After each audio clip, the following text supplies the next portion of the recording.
bagaimana Nabi Yusuf alaihissalam, beliau dari desa bersama keluarganya, kemudian dibuang, terus sampai akhirnya tinggal di istana. Cek, ada enggak keluh kesah? Gak ada. Jadi nggak ada keluh kesah Nabi Yusuf alaihissalam sama sekali. Nggak ada keluh kesah. Tidak satu ayat pun yang mengabadikan Nabi Yusuf keluh kesah. Bahkan justru mengatakan bahwasanya saya diperlakukan sama Tuhan saya dengan baik, dengan khilaf. Ahli tafsir ada mengatakan Tuhan Rabbi yang dimaksud adalah Allah Subhanahu wa taala. Allah memperlakukan saya dengan baik. Jadi yang diingat itu saya sekarang tinggal di istana loh. Nggak ngomong saya kemarin di sumur, saya dijual sebagai budak, nggak disebut sama sekali. Saya sekarang tinggal di istana loh, ini luar biasa. Ya itulah caranya. Caranya ingat yang baik. Kok sepertinya kita ini manusia yang terampau buta ya. Gak bisa melihat yang baik itu loh. Yang baik itu sangat banyak, yang enak sangat banyak. Kenapa kita mesti fokus pada satu yang gak enak? Itu yang menyebabkan kita susah. Yang gak enak cuma satu, kenapa dilihat terus? Gak usah dilihat. Lihat yang lain.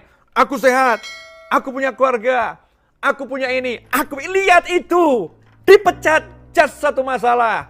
Dibenci orang, satu masalah. Masih banyak yang senang sama kita. Masih banyak yang dinikmat banyak. Kenapa kok nggak bisa lihat itu? Kenapa? Karena kita betul-betul menjadi manusia yang kurang bersyukur. Wa qalilun min ibadiyas syakur. Sedikit sekali dari hamba-hambaku yang bersyukur. Nabi Yusuf alaihissalam nggak begitu.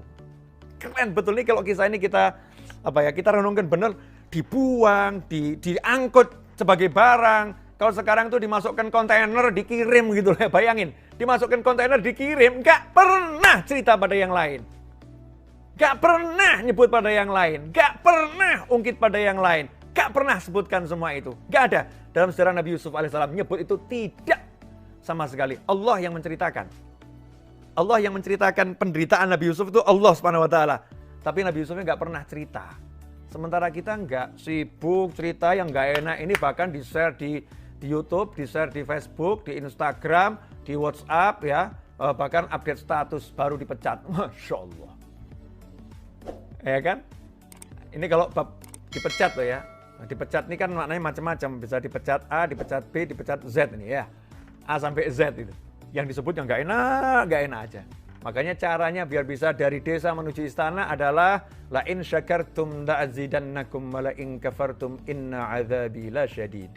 Jika kalian bersyukur, ingat ya, aku pasti akan nambah nikmat. Kalau kalian kufur, ingat siksaku teramat pedih. La in syakartum la'azidannakum. Kalau kalian syukur, pasti aku tambah. Kalau kalian kufur, ingat siksaku teramat pedih. Simple caranya, syukuri yang enak. Sangat banyak kok. Ceklah diri kita masing-masing, mana sih yang nggak enak? Gigi saya pecah, Habib. Cuma gigi satu yang pecah, yang 5 utuh kok. Kenapa kamu keluhkan yang pecah, yang 5 nggak kamu sebut? Ya, kenapa matamu yang sehat nggak kamu sebut? Kenapa telingamu yang bisa mendengar dengan lengkap ini nggak kamu sebut? Kenapa sibuk dengan satu gigi yang pecah? Akhirnya nggak enak hidupnya. Tapi kalau kita lihat yang enak-enak, kita akan dibawa ke yang lebih enak. Kita akan dibawa yang lebih enak.